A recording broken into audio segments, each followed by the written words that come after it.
Hi peopleettes, I'm Paulette, and today I'll be doing a get ready with me video from an outline station. So today I'm in Clark and I'm gonna show you how I get my makeup done for work.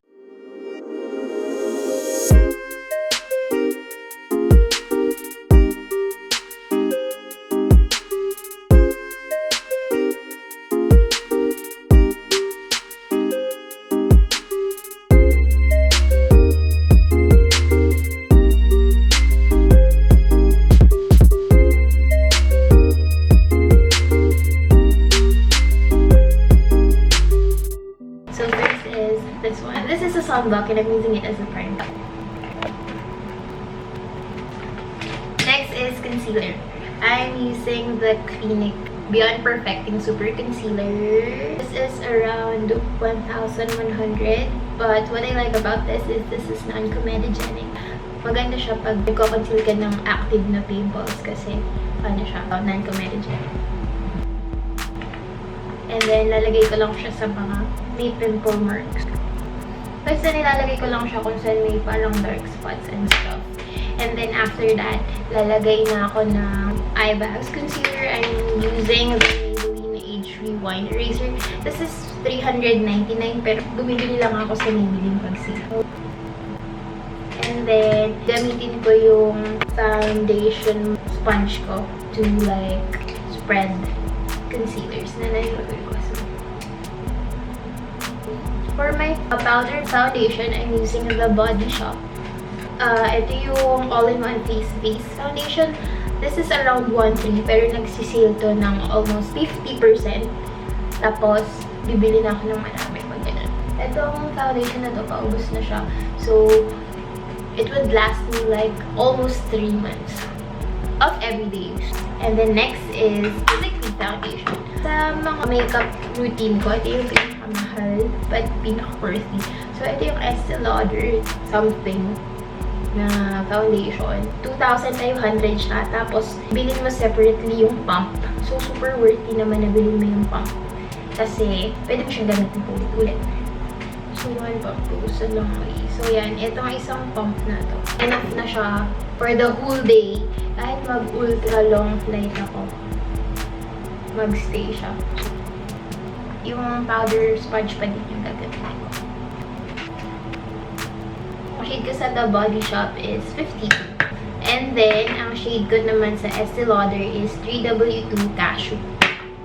After this, I will do my eyeshadow. So, what I'm using for my eyeshadow is this Belo chocolate palette. Nasira na actually yung takip. This is very affordable, 220, tapos 9 colors na siya. So, nakita nyo, ubos na siya kasi all the colors are standard. So, for this video, I'm gonna use this one. So, I'll just show you. I have a brush cleaner. Ito yung Sephora makeup brush cleaner. This is around 700, pero super worthy siya. Kasi you don't have to like thoroughly clean your brush. Parang sprayan mo lang siya. 2 to 3 pumps. Tapos, matatanggal na lahat ng dumi niya from your previous makeup sessions. So, yeah. So, I'm gonna use this. Just do this. And then, apply. Yeah, that's it. After that, I'll do the eyeliner. I'm gonna use the Maybelline Power Black Hypersharp eyeliner. This is $399 pero like I said, nagsisale siya ng around 300.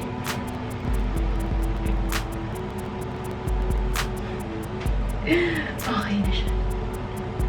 So that's it.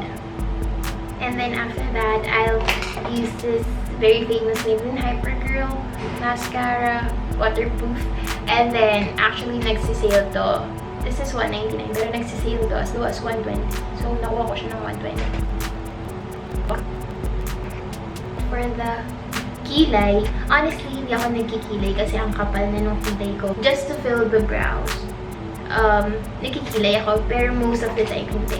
I'm using this automatic eyebrow pencil. Nabili ko to sa 100 yen stores sa Japan, so around 50 pesos lang. But mostly, ang ginagamit ko lang is yung kabilang dulo, which is the brush. Wala lang, ipabrush ko lang. Tapos, Kasi parang ba naman yung kilay ko. Just feel the brows. O, ba nangyari ba? So, ganun lang ako magkilay kasi nga makapal na yung kilay. But nagpapagroom lang ako ng kilay every 6 weeks sa Lauder. 110 lang ata siya. Yan. Then, after that, yung blush on. Ito, super cheap lang ito. Yung Nichido na tomato. Ito yung blush on ko ever since high school. Very affordable. And then, gumagamit lang ako ng makapal na brush. Then, ganun. And that's it. So, and now we're gonna do the lipstick. I'm using the Sephora Lip Stain liquid lipstick. Ito yung 01. So, na shade. So, ito yung nakikita ko ginagamit ng mga Emirates vloggers and stuff. And that's it. Ito na yung everyday work look ko. And I'll be back. I'll just do my hair. And yeah. So, ayos na yung hair ko. Hindi na nasa gitna yung hati niya. Nasa gilid na. And then, I'm on my uniform. So, wala kang ginalaw sa makeup ko. Nag-uniform lang ako na isang sunblock. Thank you for watching. And if you want me to do other kinds of video, please do comment down below. And please do support me. And maraming salamat. And bye with you soon. At maraming salamat pala sa panonood. Thank you. Bye.